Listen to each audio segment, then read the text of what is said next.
When I found out that I needed retreatment of my root canal, I had some symptoms that weren't extremely obvious, but I knew something was wrong with the tooth.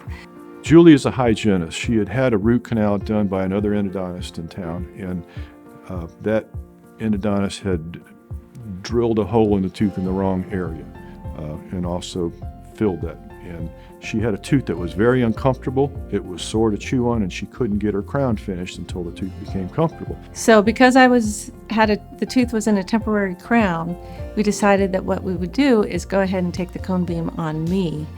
And when we did that, we found out why this tooth was not quite right. And it ended up that 2 of the canals had not been treated out of the 4. And then one of the gutta perchas had gone through the bottom of the tooth into the bone and wasn't even in a canal. So the tooth was in serious need of being retreated.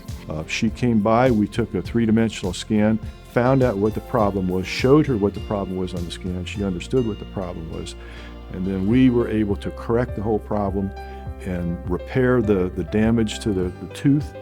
If I hadn't found out that the tooth needed retreatment, there's a pretty good chance that, one, it either would have blown up on me and I would have had to be an emergency visit, probably on vacation or something like that, because that's usually when it happens.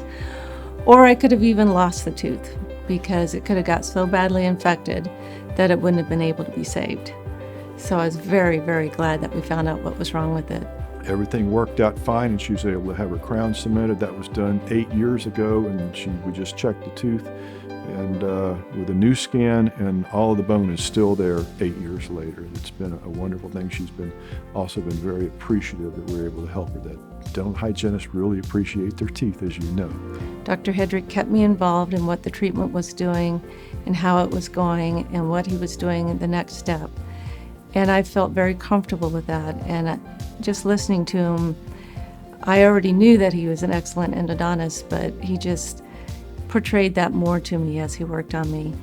Nothing hurt, which is always a plus in dentistry. And it was a very comfortable procedure. Even though I have to admit, when I called up and they said, "Would you like to come in now?" My heart began to beat quickly, but I was like, okay.